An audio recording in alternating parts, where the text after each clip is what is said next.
నిన్ననే ఒక అన్న గమ్మతి ముచ్చట చెప్పిండు. ఏంది అది అనంటే, మొన్న ఆదివారం పూట అందరిని చుట్టాలను పిలుచుకున్నాట.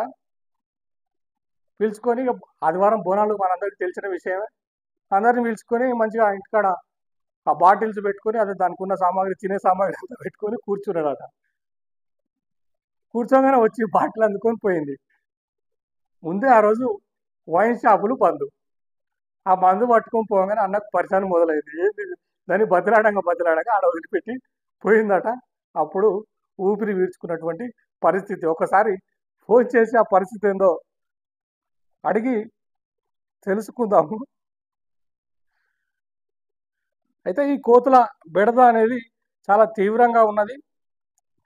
దీనికి ఆ గవర్నమెంట్ కూడా ఏదో దీనిపైన చర్య తీసుకోవాలి.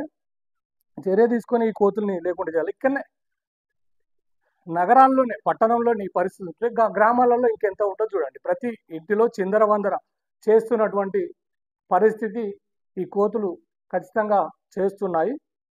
కాల్ చేస్తున్నా పాపం అన్న బాధ నిన్న చెప్తుండే, అన్న ఇన్ని ముచ్చట్లు చెప్తావు మరి ఇది కూడా చెప్పరాదే, ఇక్కడ పోచారం కన్నా గిన్ని కోతులు ఉన్నాయంటే ఆయనకు సంబంధించి ఇలా వార్త వచ్చింది. దాన్ని ఒకసారి మాట్లాడే ప్రయత్నం చేద్దాం. ఏం జరిగిందో మరి.